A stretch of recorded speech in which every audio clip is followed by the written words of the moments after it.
So, you caught the giant 40k robot bug and you went out and you bought this guy. Yeah, the box is empty. The Knight Dominus. It's, I think, the largest of the Imperial Knights, and now you're faced with a decision. Do you go with the Castellan variant or do you go with the Valliant variant? One is the ranged model and the other is the close combat model. Which do you choose? Well, because you know how magnets work, you don't have to. You can build your model to equip both loadouts and you can dominate the battlefield any way you like. So let me show you how I did it so your job is going to be just a little bit easier. Hello and welcome to Your Average Bear Gaming. I am George. Let's get magnetizing.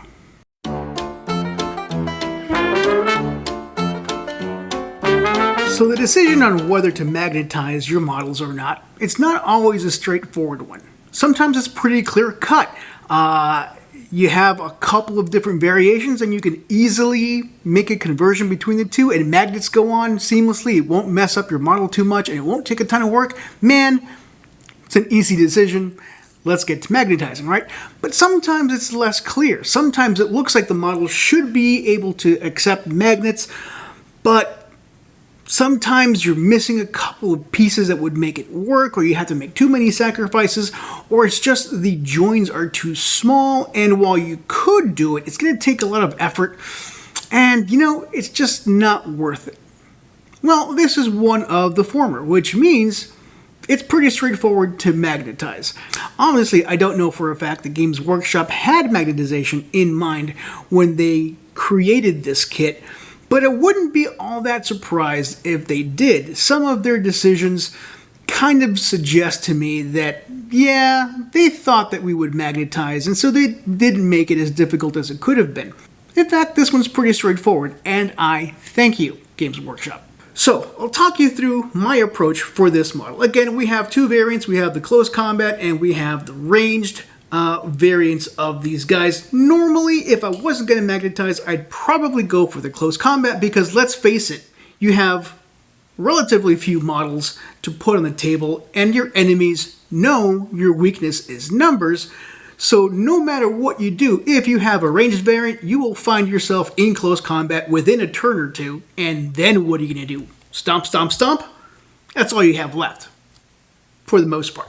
Well, if you magnetize, you don't have to do that. You could go full range, you can go full hand-to-hand, or you could probably do one of both if you have multiples of these models, which, if you want to field a 2,000-point army, I think you're going to have to do.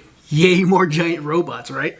Okay, so my approach for this is always to get started with the building, because you don't know what you're going to need to magnetize. You don't know if you'll be able to magnetize easily until you start building the model, and then you get to the point where the magnetization has to happen. So, I'll show you my progress here. I kind of approached this in halves. So, I've built the stompy bits of my model. Here it is. Didn't require much, if any, modifications. I just kind of posed the legs a little differently. I could have been more aggressive, but I wasn't. And I have his awesome base that he'll be stomping around on. It looks like that. It should be fairly epic. I like where this is going. The other half is this guy. By itself, it's almost the size of a rhino, so again, yay giant robots. It will eventually end up right on here, and it looks like this. Actually, it looks more like this. He doesn't have his helmet on, the carapace, the chassis, I don't know, the top part. He doesn't have the top part glued on because I intend to paint this, and I'm going to use quite a few sub-assemblies because I want to do a decent job, and painting it all together is not going to be conducive to doing that. There's going to be a lot of nooks and crannies that I won't be able to get into with a brush if it's all put together, particularly with weapons, and particularly if I add armor pieces like this. There's going to be a lot of stuff underneath there that I can't get to. Well, it's less obvious here, and it's more obvious with stuff like this. If I glue this on, I won't be able to paint and even potentially prime a lot of the stuff, and that's just going to lead to tears later on in the painting process. However, this video is not about painting. This video is about magnetizing. So, once I completed the legs, I got to the body, and this is as far as I got before I had to start making decisions about magnetization. Thankfully, all the magnetized pieces, all the choices we had to make for magnetizing, they're isolated right here in the arms. Specifically, we have the choice of these two weapons. We have this guy, which is the Typhoon. What is it? We have this guy, which is the Thunder Harpoon. Yeah, Thunder Coil Harpoon, which is, I guess, a stabby weapon. And this guy is the Plasma Decimator. This is what we'll be able to kind of swap these out. This is for close combat. This is for more ranged. So here are the weapons. Now, I haven't actually glued these together. They're still in their halves because to magnetize, I'm going to have to do stuff with the insides. We'll get into the specifics a little later, but I wanted to show you the other two weapons that we also kind of have to swap around. We have the beginnings of the...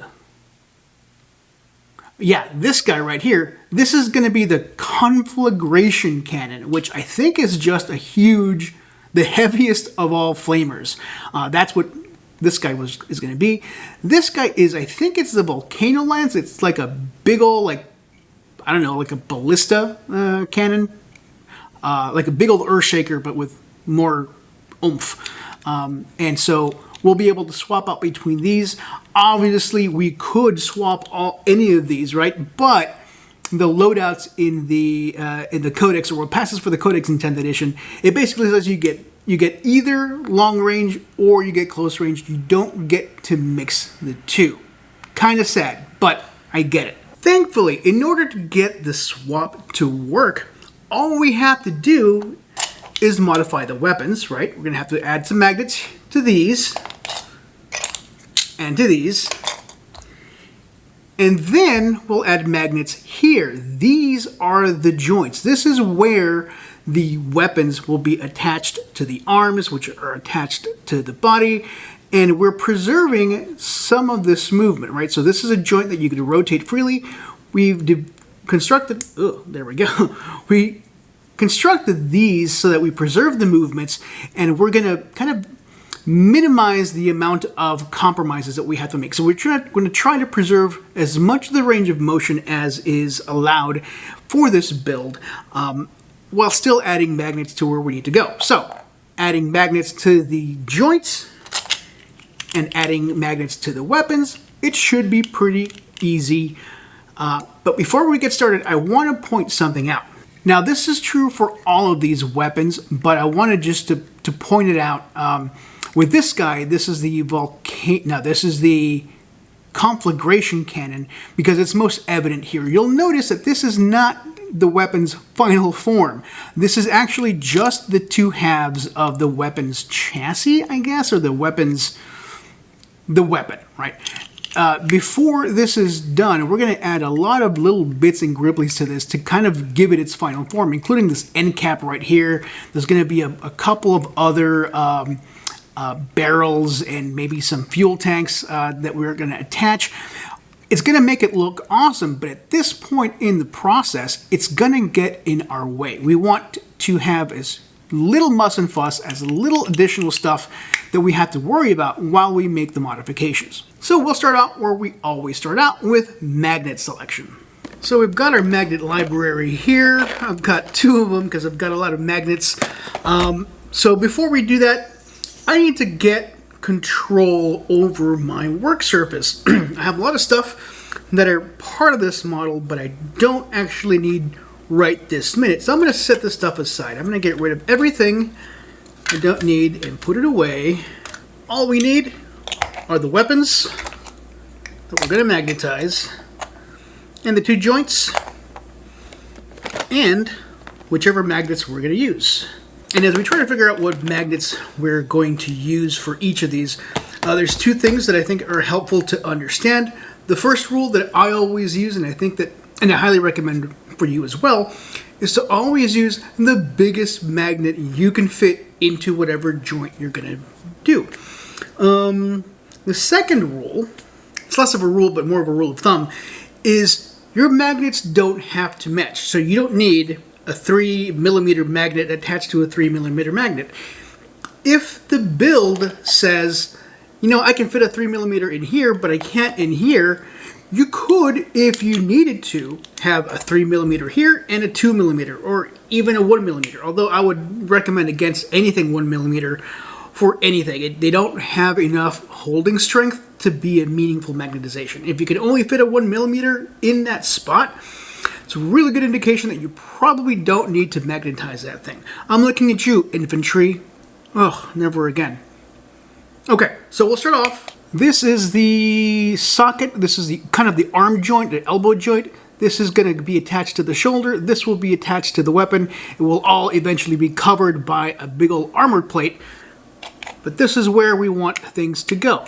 So normally you'll see these little pegs in the weapon. They will kind of work like this. So it isn't until you wrapped around the weapon that you'd glue stuff in. So you would, you know, you would glue this half. You would glue this half. You'd attach your joint like so, unglued, and then get the other half of the weapon, bring it to a close, and let it dry. That works if you're gluing stuff, but that's not what we're going to do. We are going to magnetize this guy and this guy. So let's take a look at our magnets and see what's going to fit. Okay, I found them. For the arm joint, we're going to use these guys. These are from Magnet Baron. They're 4mm by 2mm. So they're 4mm, I think, in diameter. Yeah, diameter, not circumference, it's diameter. And 2mm in height. And I like I said, when I say the biggest magnet I can fit in the spot, I mean both in width and also in height. Because I don't need to double up. And so here in the spot, I could probably go with an even larger, like if I had a 4x3, that would probably work pretty well, but I think this is going to do the job. Also, I don't have any 4x3s. Yeah, I double checked. I don't have any 4x3s, and I don't have any 4x1s, so 4x2 is going to have to be the way it goes. Now, I've broken out a different size magnet, as you can see here. This is going to be my polarity indicator. I haven't decided yet which polarity I'm going to use, but here I want to make sure that I keep things consistent.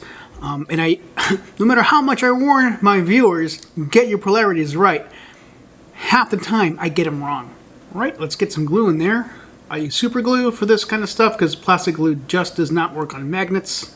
You'd think that'd be self-evident, but I still have to test it out just in case.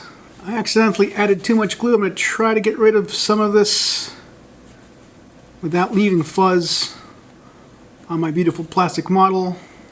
Now we're going to have to repeat this operation on the other side, but I want to wait until this one is completely dry because as I try to put this magnet in, it could repel the magnet that's already in there, and if it's not dry, it's going to move around, and that's not great. You want to just put it in place and let it sit.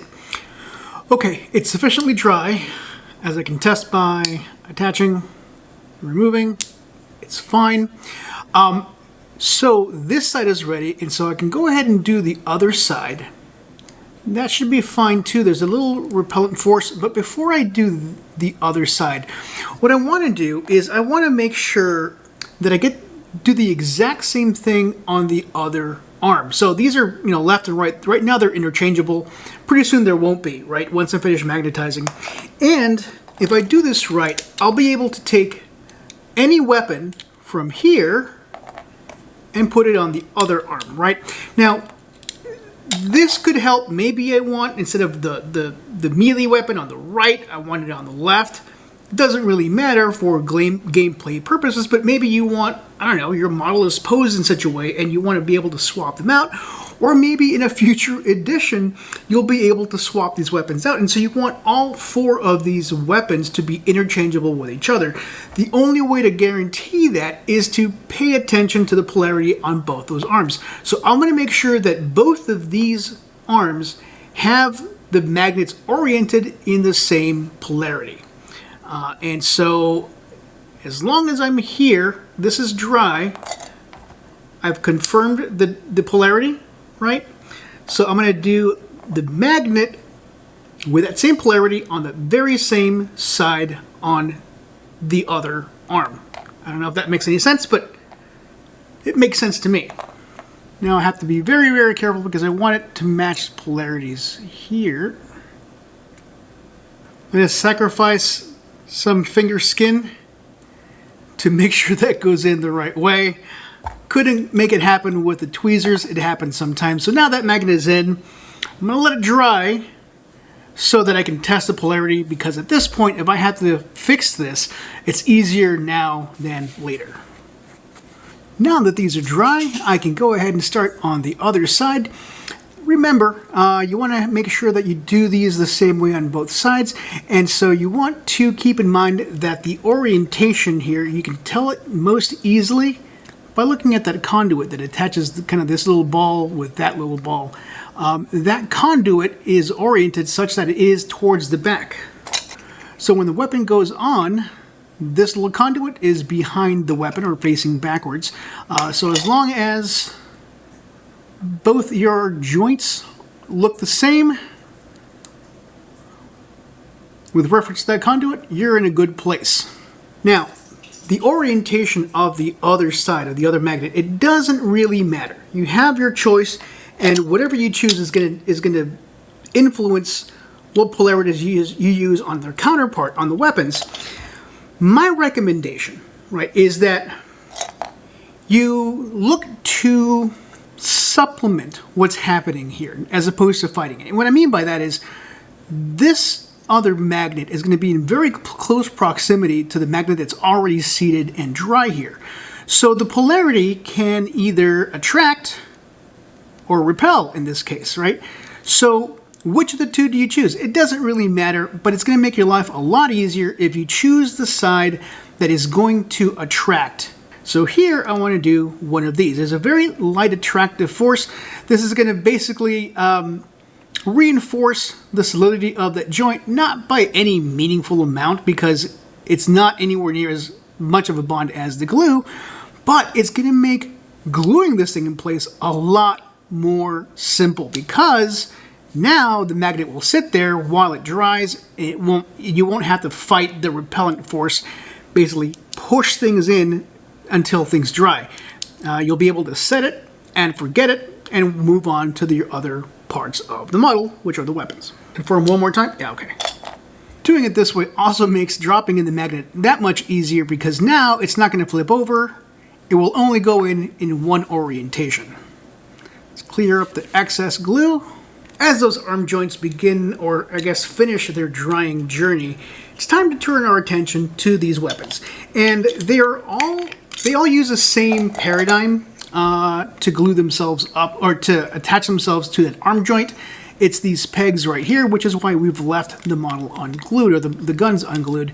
So what we're going to have to do basically is to remove this peg, because that's going to get in our way. We want this weapon assembly, this gap right here, to accept the arm joint. So it'll slide in and out with very little friction.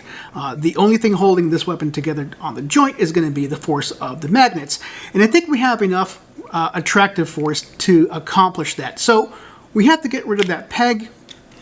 Once we get rid of that peg, we're going to need to reinforce this part of the model. And what I mean by that is you'll notice how here I could probably fit a disc of some sort, but it's only half. And so I could place a magnet right there, but half of it's going to be hanging out, and it's just going to be held together by the magnet. By the glue, not the magnet, because the magnet will be attached to the model by glue.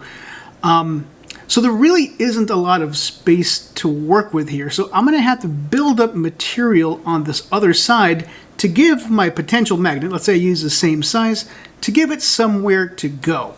Especially since if I'm going to use the same size magnet, here only half of it will be attached. The other half will be just kind of hanging off the end of the model, and that's not going to lead to a good time.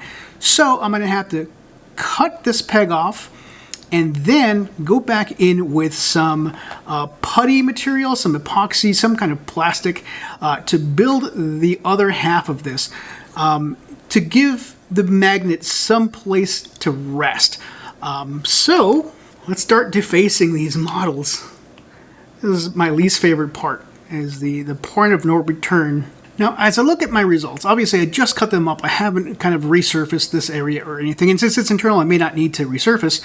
But I'm noticing that the situation is a little different from what I expected. I kind of thought it would be kind of in half all the way down, and it's not. There's a cylinder of plastic there that could act as my support.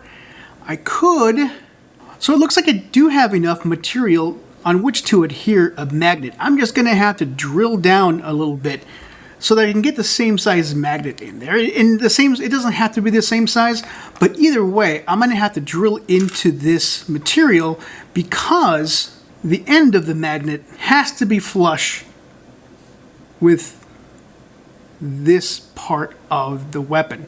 So when it's all said and done, the magnet that's going to go in here cannot be any taller than that current peg, what's left of that peg, because if it's any taller, it's going to bump against this and it's going to prevent it from sliding in and out, and we don't want that. You know what? I found a better solution. As I was working on this piece, I started kind of with more precision work because I was having some trouble kind of getting the hole where I wanted it. So I thought, you know what? Let's go back to basics. Let's start with pilot holes. So I used kind of drill bits that will fit in my pin vise, smaller, and it went progressively wider. And then I ended up here, and it hit me that I don't have to be using a 4mm magnet. I could use a 3mm magnet, and a 3mm magnet is going to fit in this hole just fine. To test it out, I have my 3x2, so these are 3mm by 2mm. I have a few of those. And I can put them in that hole just fine. And that I can do. And they seem to hold on to this arm piece pretty well. I don't think I'll need that extra millimeter, the force that extra millimeter gets me. So I'm changing the plan. For the weapons inside here, I'm going to go with 3x2s, one in each of these. I feel much better about this. Yes, I've already got this big old thing, but I can just glue one on here. It'll be fine. The rest of them, though, will be fantastic. All right, I feel better about these. Yeah, this is going to work so much better. Still have to be careful because you don't want to go too deep or it will come out the other side, and nobody wants that. Yep, that's as far as that's going to go. Let's test. Oh yeah, perfect. Perfection. Cutting and drilling can be a dirty process, so it's time to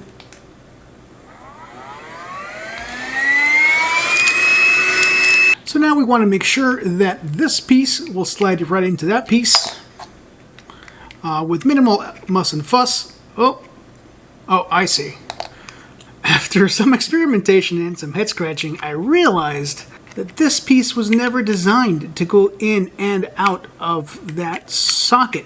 It was meant to be in place. So what I mean by that is this. Here is how it's supposed to fit, and you'll notice that the widest part of that wheel here is wider than this hole. And so right there, it won't go in. It's meant to kind of anchor it in place, which means we need a little bit more wiggle room. We probably are going to need to sand down about 1 millimeter from this side and that side. So the front and back of this receptacle, we're going to have to sand it down just a little bit. Good thing is, I have plenty of sanding sticks. You know, I don't use metal files a lot, but sometimes when you need a more aggressive sanding experience, and it doesn't have to be super smooth, these metal files, I think this is designed probably for your toenails. Shh, it's a secret, don't tell anybody. But it did the job. See? There it goes. It doesn't look all that different from something like that. And more importantly, it works. Yay! Okay, now that I have that done, I'm going to go in there and add these magnets. These magnets, remember, these are the 3 millimeters by 2 millimeters. I'm going to put them right in that little hole. Friction's not going to work. Let's do a little gluing. I had to deepen the hole just a little bit more. Okay, the magnet is in there, along with some little buddies there that are going to come off as soon as we let this dry. Well, there's a way, but it's going to be difficult the entire time. Now, let's do the same thing to all these other pieces and see where that gets us. So, I got the magnets in, I got the halves of the weapons glued together, and things work. Yay! But I have this. You know what this is. This is green stuff. And I'm preparing some green stuff because this kit is full of lies. Games Workshop, what the hell? When I planned this out, as I was building the model, I was kind of figuring how things were going to work, I was positive that I had everything figured out. And the thing that I'm mad about is these guys. Right here.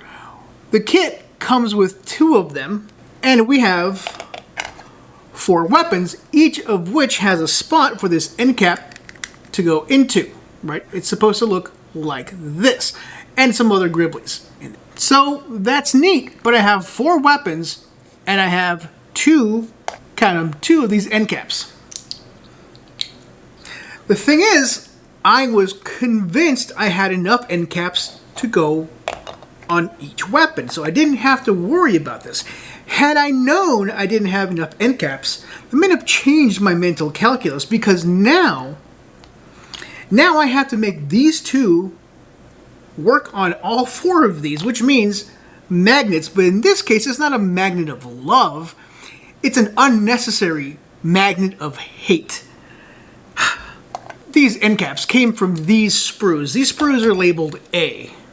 So right there you can see the sprue has A, and it's identical to this other sprue, which is clearly labeled A. Cool, I cut them out. And then I look for all the other end caps on the sprue labeled B and labeled C. Now, why would I go looking for them on these sprues when they're not there? Well, if you look at the instructions, as I do religiously, you'll notice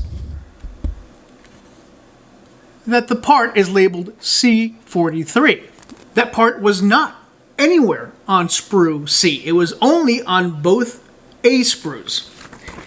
If we keep going, you'll notice that an end cap here is labeled A49. On the other side for the other weapon, B49. So, silly me, the instructions to me say there's one of those end caps on the C sprue, there's one of those end caps on the B sprue, and there's one of those end caps on each of the 2 A sprues. But they're only on the A sprues. Games Workshop messed up the instructions, which means that my assumptions about what was in this kit were incorrect. And here I find myself, I need to fix it. That rant's over. Games Workshop, do better, for Pete's sakes. Elementary. Bro. You're killing me. Okay, not really killing me. It's not that big a deal. Do better, man.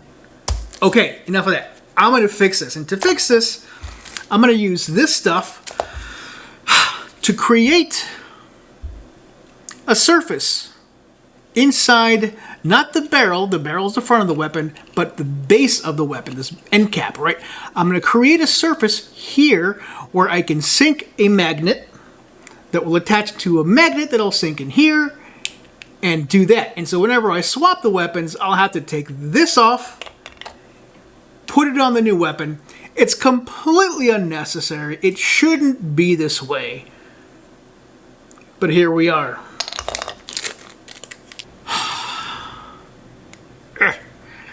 Needing some green stuff to take care of this completely unnecessary nonsense. Yeah, I'm over it. Can you hear how not angry I am? Yeah, I'm super chill. I'm normally a very chill guy, but this just chaps my hide. Zen, zen, zen. It's gonna be fine. Yeah, this is a lot easier before you glue the halves of the weapon together. You really don't want to be doing this after you glue the two halves.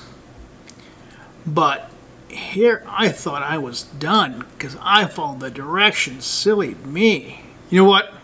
I hate this. I'm going to break these open and do it the right way. Please don't break. Okay, good. I've got my weapons in half. I'm going to build this little support before I glue things together the way it should have been done in the first place. Yeah, that's going to do the trick.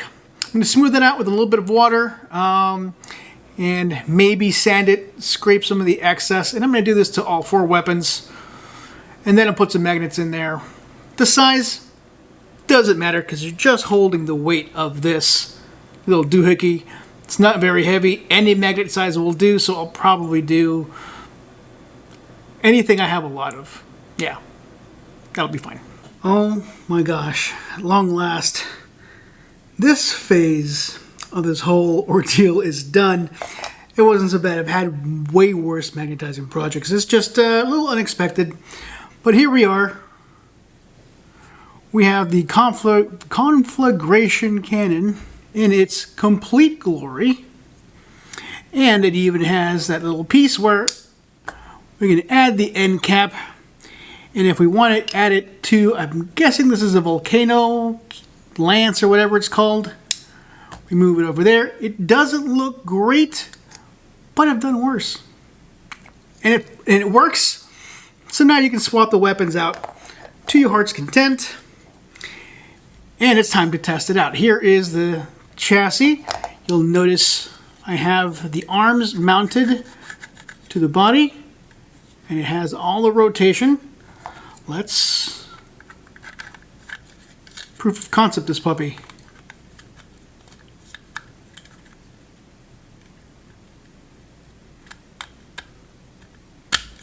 Yeah, it isn't very satisfying, but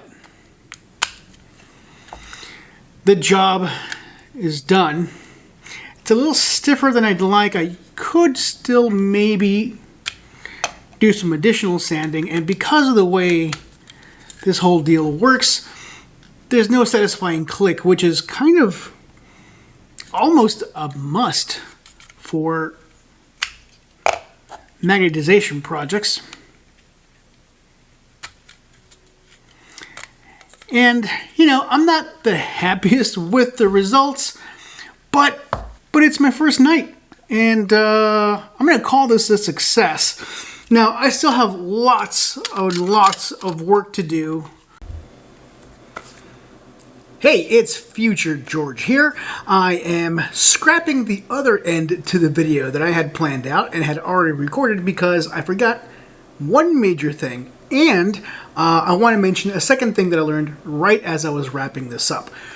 So, one of the things I like to do in these videos for magnetizing is to show you what the model looks like once it's primed. Because when you magnetize, you're kind of defacing the model a little bit. Maybe you're making a sacrifice here or there, maybe some compromises, and maybe you did some scraping and some digging.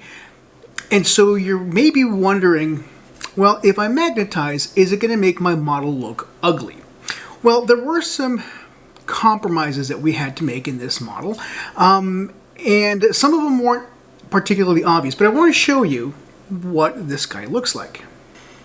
So here he is in all his stompy glory. I don't know how I feel about these free rotating arms. They're not sturdy enough to keep the weapons kind of where I'd like them.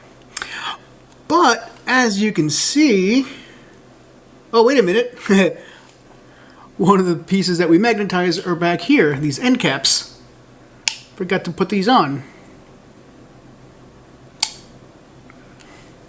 So you know, that doesn't look particularly bad. You can't really tell it's magnetized. Same thing for that weapon. And in general, let's just take a look at the joint. There's a little bit of wear and tear here on the joint already, and I'll talk about that in a second. But other than that, you really can't tell that it is magnetized. There is one detail here that is missing from this build that you cannot add if you're going to magnetize, and that's there are some struts. There's some kind of support pistons that go between the arm and the weapon, and you cannot magnetize those. They're pretty tiny. They're too narrow to accept a magnet. So if you're going to magnetize, you're going to have to do without those kind of details. The decision that you're going to have to make for yourself, for me personally, I would like to have those details on here, but I'd rather have the model magnetized. So you know what? I'm okay. I wish I didn't have to make that compromise, but because it's glued across a magnetized component across the joint, there's really nothing we can do about it. Not really. I mean, I suppose we could glue it to one piece and let it just kind of hang, but it assumes it's going to go in the same place on every weapon. It's too much, and it's too little of a detail to really worry about. But just know, it's a compromise you're going to have to make if you go this route. I suppose there is one more compromise we made that I just remembered. So, there is a slight variation between the Castellan and the Valliant model. And I mean slight, like it has a slightly different helmet, and that is not the helmet. This is the helmet. It's going to eventually go over there. I haven't glued it on because I want to be able to paint what's underneath the helmet. In the odd chance you can see some of it from inside that hole in his helmet. So the helmet is different. I think the carapace has slightly different designs. I think maybe this chest plate that I think is going to go here, I think that, well, it goes here somewhere, I think. I think that has a slightly different design, but they're relatively minor. And I would not recommend magnetizing each of these things, because look, can you tell the difference between these two? I mean, it's very, very minor. So minor that I just don't think it's worth the amount of effort it's going to take to do all this magnetization.